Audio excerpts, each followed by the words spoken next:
George Prevelakis is here with us. He's the Emeritus Professor of Geography, Geopolitics at the Panthéon-Sorbonne University, Paris 1, or Paris 1, as it's been called, and Dr. Marios Efthymiopoulos, the Director of Strategy International. He's the Professor for International Security and Strategy via Vytautas Magnus University. I would like to thank you very much for joining us today. My name is Dr. Marios Efthymiopoulos. I'm actually also a Professor of International Security and Strategy at Vytautas Magnus University in Lithuania, but I'm also the Director of Strategy International.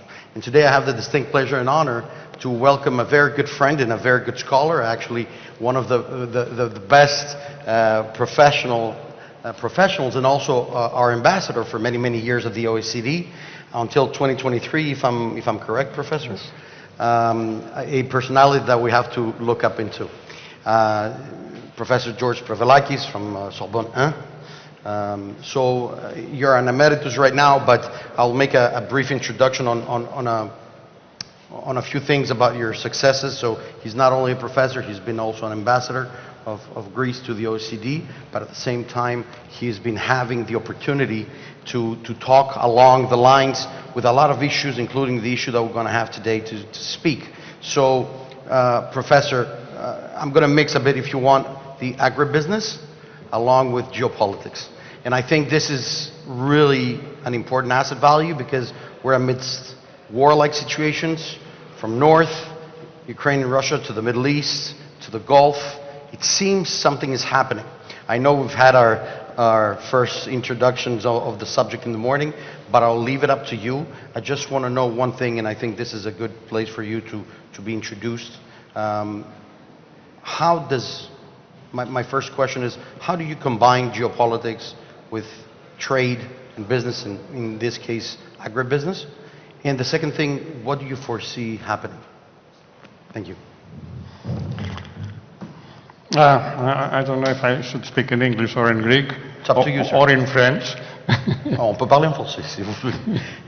Νομίζω θα περάσω στα ελληνικά, νομίζω ότι αυτός είναι ο κανόνας. I will continue speaking in Greek. Thank you, dear colleague, for this very kind introduction. I'm very happy to be with you today.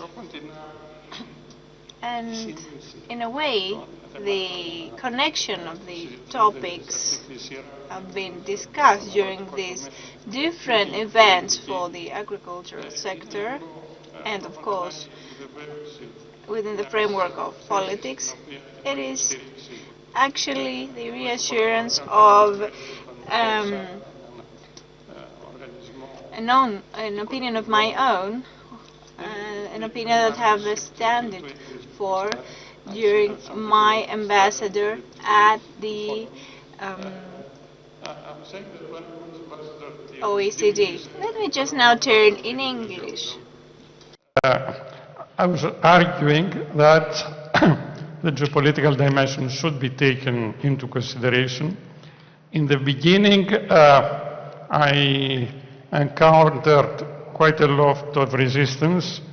At the end, after, of course, the Russian invasion to Ukraine, many colleagues were more prone to follow me.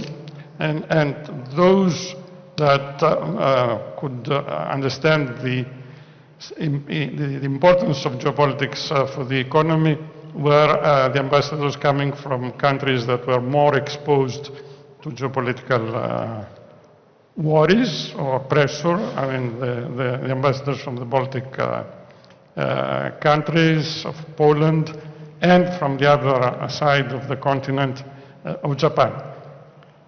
So the question of what is the name of the AgriBusiness.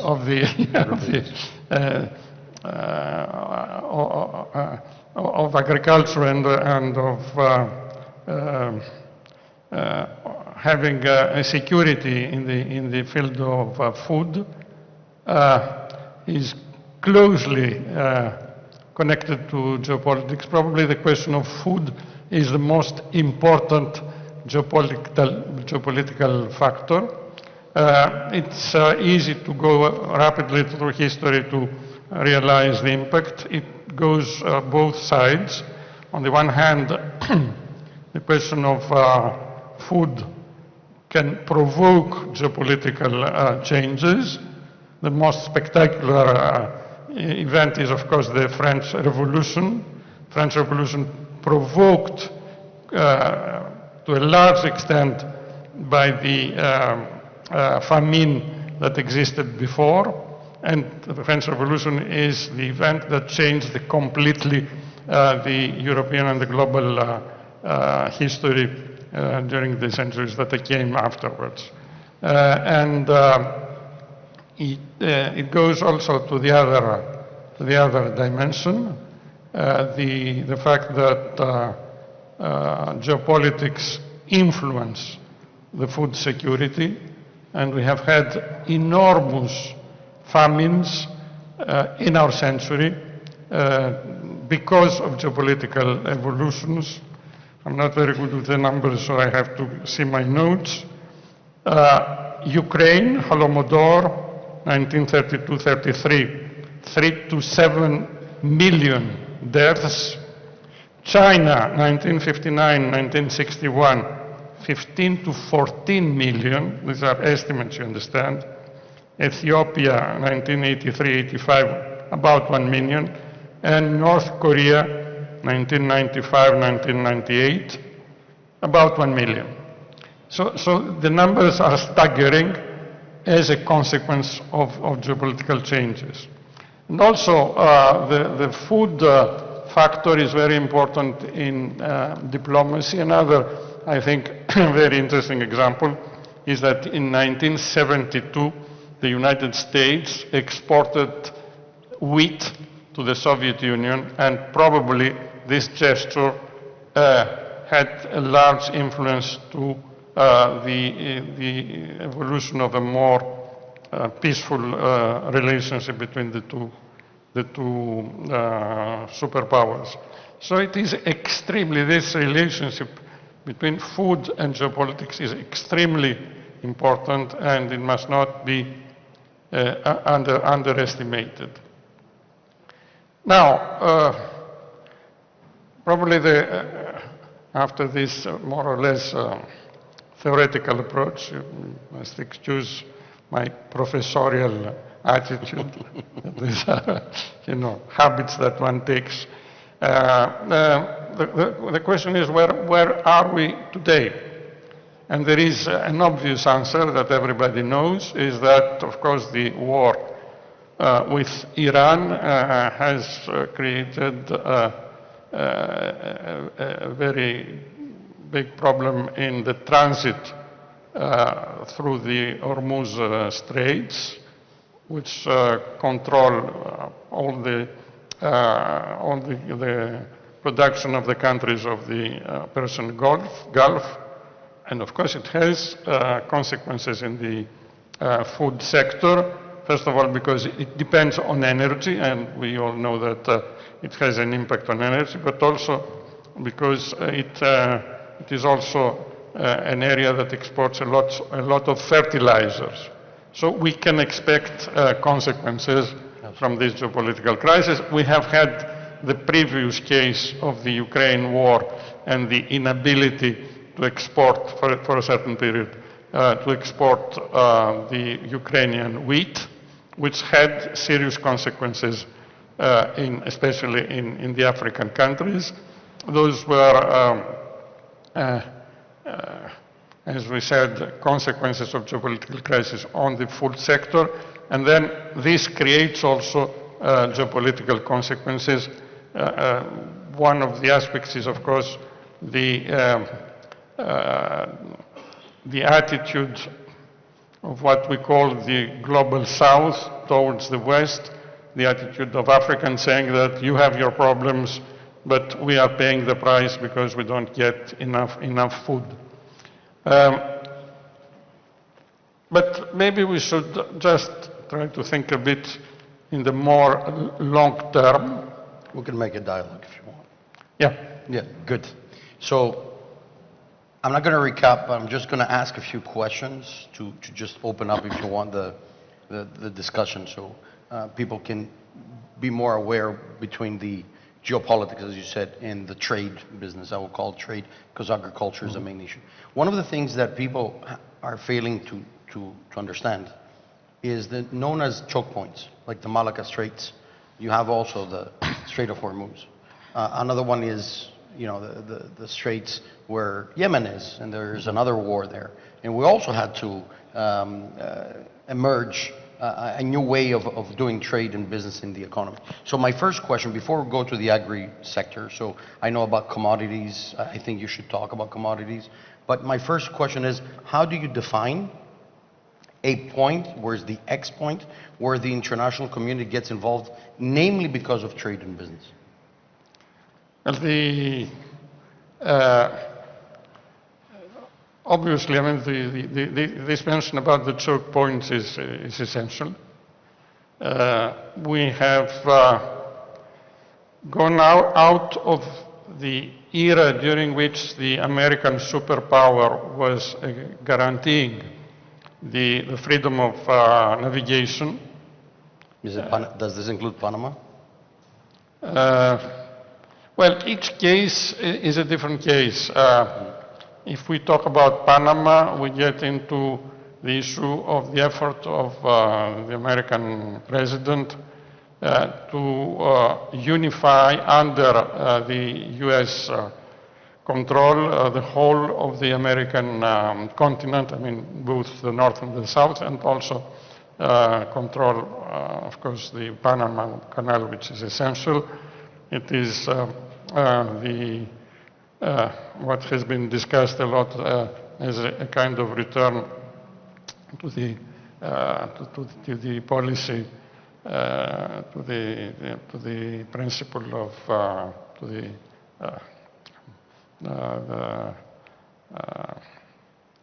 Monroe principle. Mm-hmm. So this is part, of course, of what we are seeing. But I think that the most important thing that we have to take into consideration is that we are in a period of transition from a system which was dominated by the idea of freedom of movement, freedom of circulation, integration of the whole Earth, what we used to call globalization. We are moving out of the system. Why we're moving out of the system? Because a lot of actors. Pardon? A lot of new actors. Yes, but I mean, the explanation is that the globalization has produced a lot of positive results, also in the agriculture and the food sector. Mm-hmm. Poverty on a global scale has been reduced, but it has created a series of problems that are related with what we call the polycrisis, a series of crises. We saw that with the COVID crisis, when the Europeans found out that they didn't have enough medicines because they were produced in China just in order to obtain a small economic benefit. Mm-hmm. So the domination of the idea that economics must define everything, that can create a very, very serious problem. But also, I mean, there is a series of other issues that are the result of globalization. And the pendulum is moving now to the other direction. The pendulum, the geopolitical pendulum was moving towards the integration of the whole Earth. Now we are moving towards the fragmentation, fragmentation of the Earth. And just to connect it, and therefore we are moving to a new system which will take form maybe 15 years. Good. We are in the in-between period, which is going to be a period of trouble. This is what we have in front of us, and we are seeing the first signs with the Ukraine war, with the Iran war. I'm afraid that we are going to see more instability until the new world order takes form. There was a time that when we were students, and you were still a professor, You are educating all of you of that expertise that food and water scarcity will create modern wars. Combine this a bit with Iran over the last 35 years, influencing with their satellites areas in the Middle East, in Yemen, in Africa, and so on and so forth, which are, by the way, not only transit points, they're also full of raw materials and necessary food and agriculture. How do you understand that? Have we reached that level that we are now going from theory into practice, and we're going to be seeing those wars for trade routes, for free trade routes, or for trade routes of the alliances, let's say the Western alliance? Because don't forget that both the Euro-Atlantic region, both Europe and the United States, but also the continent of America, especially the north part of America, consumes much, much more than everybody else, with a rising China, of course, on the other side, but also an India who wants to export also Ukraine and stuff, also Central Asian states. We've got Azerbaijan, for example. They want to export energy. They want to export agricultural elements as well. Israel, same thing. The European Union, altogether or combined or individually, they want to export and import.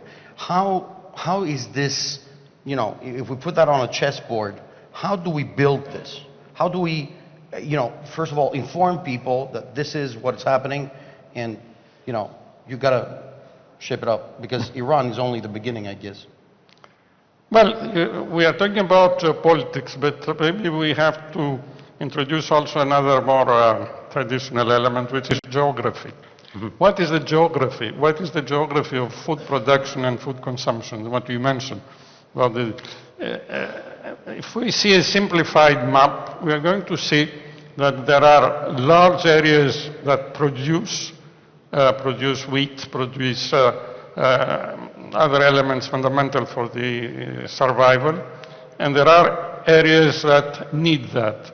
And it is more or less, not exactly, a north-south geography. Right. You have America, the Americas, north and south, that produce. You have Russia and Ukraine that produce. The European Union, there are countries that are producers. And then you have large parts of the world, Africa, the Middle East, that need those elements. So we have a dissymmetry that can be resolved through commerce, through exchange. This is where the maritime factor comes in, because all this transportation takes place through the sea. It's the least expensive means. Therefore, the control of the maritime routes becomes a major geopolitical element. So we have this geography of the distribution of needs and production. We have a geography of routes. This with globalization, this was functioning rather well. Right. As now we are moving towards a new period, we are going to have difficulties. I think one of two things that we are seeing is that countries now are looking more for security and less for economic benefit. And security means what? Means protectionism, and means that they are trying to create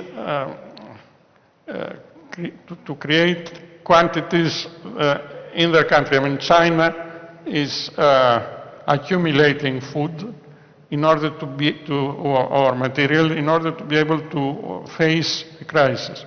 So the world starts reminding a bit the way the world was between the two world wars. So the battle of Ukraine, he who controls Ukraine in the Second World War controls the armies, right? Coming, yes, by food. But I mean, more generally, this kind of fear of insecurity where each country is trying to take care of its own interests without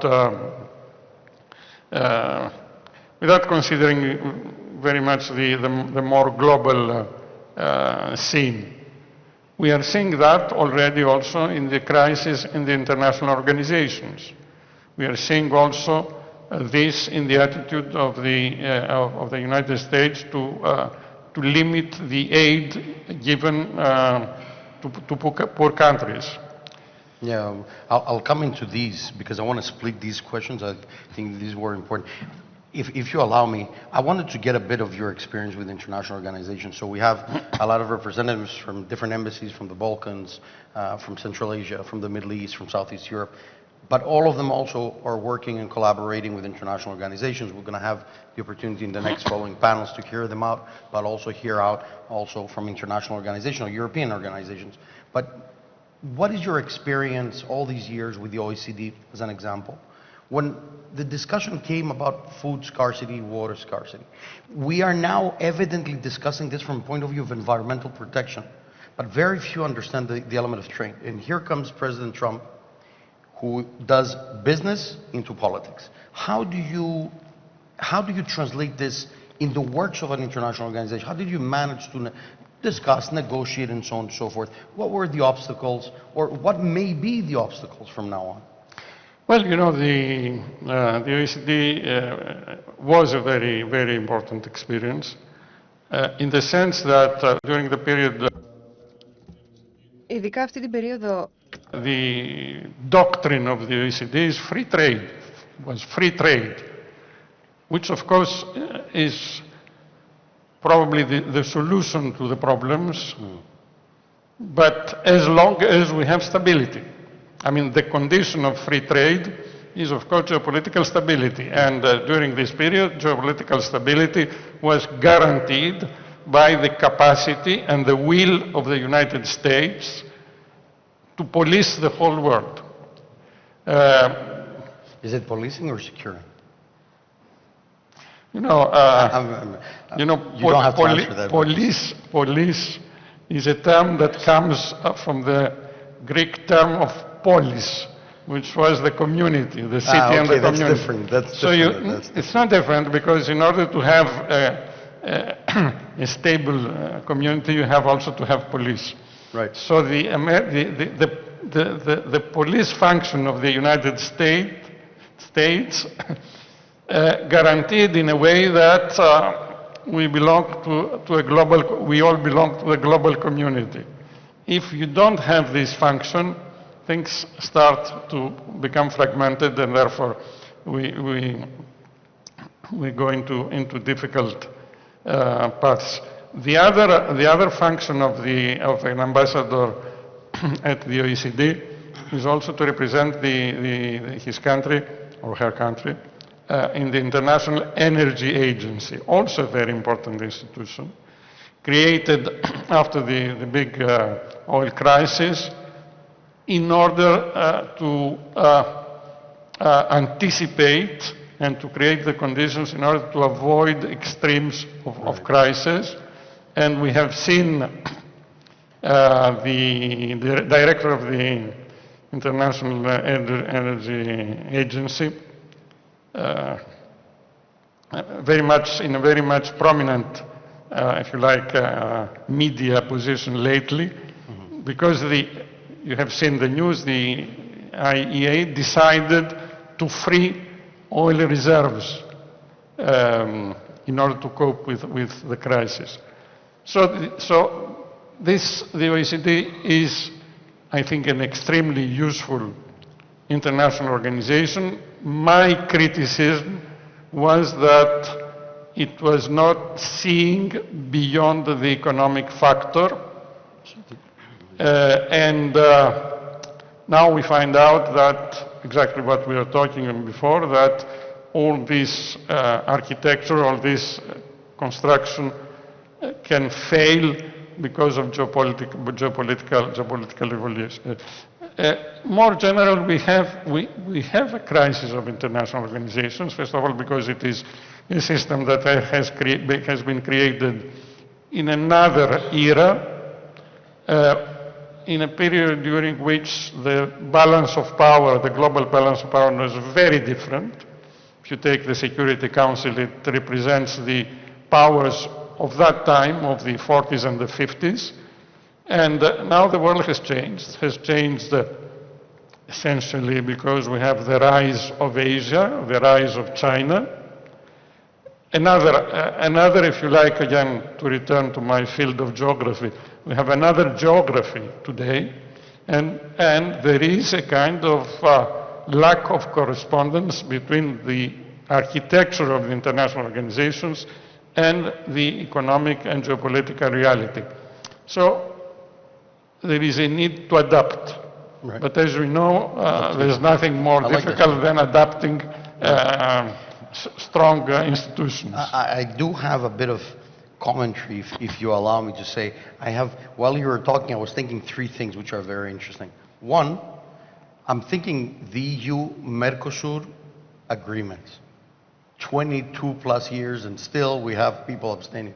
And that says a lot about this, and I think we're going to have the opportunity to discuss this following panels. But second part was recently in the security conference of Munich. I was there, and I was the special envoy of the environmental issues of the European Union was there, and in a panel he was with the representative of the Foreign Affairs Committee of Pakistan. And although they were meant to talk about food and water scarcity and environmental issues, they ended up arguing about geopolitics, just as a second comment. And a third comment, and I want to take this into consideration, and this is my follow-up next question, is maybe bilateral agreements are the new niche right now for new alliances. And I'll give you an example. In December, I visited China for 16 days. And I went around, so we went to the small village for China, 30,000 people. That was a village. In China, I guess it's a village. But they were having mandarins. And I asked a simple question. I said, who gave you, because they were talking about seedless opportunity to make trees on that. Who gave you this opportunity? The answer was Israel 1985. My question, and I think my last question, because these are the last 2 minutes, is the following.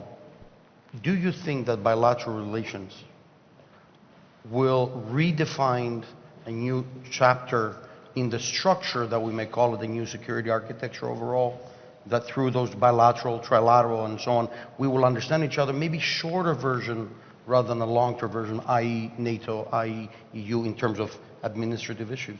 That's my last question. Yeah, well, bilateral relations, I think, have always been very important and will continue to be very, very important. And to a certain extent, if larger architectures fail, we will revert to bilateral. But I think that we are going to have a new architecture little by little. It will take time. First of all, if we go towards a fragmentation of the world on the lines of big continental systems, the Americans one system, the Chinese system afterwards. I will be a bit provocative. Maybe tomorrow a European-Russian system. It's of course a big debate of the coming years. When the war of Ukraine finishes, we are going to be confronted to this question. So maybe we are moving towards a multiple globalization. Instead of have one globalization, we may have such regional systems which internally we have a lot of exchange. But still, those systems have to be able to communicate and to negotiate, because otherwise we can end up with a very dangerous situation that may remind us of the famous novel of 1984. Thank you. Thank you, dear Professor. So I guess I take out from you energy, commodities, water. These are elements that define geopolitics of the future. I guess we're going to have also the opportunity to hear out the excellencies in other panels and professors also the second But day. if I may Yes, add yes. one Last point, word. just as an idea. Sure. As you say, of course, these are essential for geopolitics. It is also geoeconomics, since we are speaking. Geography is the main key factor, right? What is the new dimension that comes to the fore? It has always existed, but comes to the fore now. It is the question of identity, because we are seeing that we have behaviors that are against economic rationalism because of identity passions. And this is why geopolitics become more important today. Geoeconomics are with us, but now the dimension, the cultural dimension, is becoming more and more important. And this makes the situation much more difficult to handle because we cannot predict behaviors on the basis of rationalism. Great. Thank you very much, Professor. It was a great pleasure, and it's an honor to have you host here. Thank you very much. Thank you very much. Prevelakis and his team. Thank you.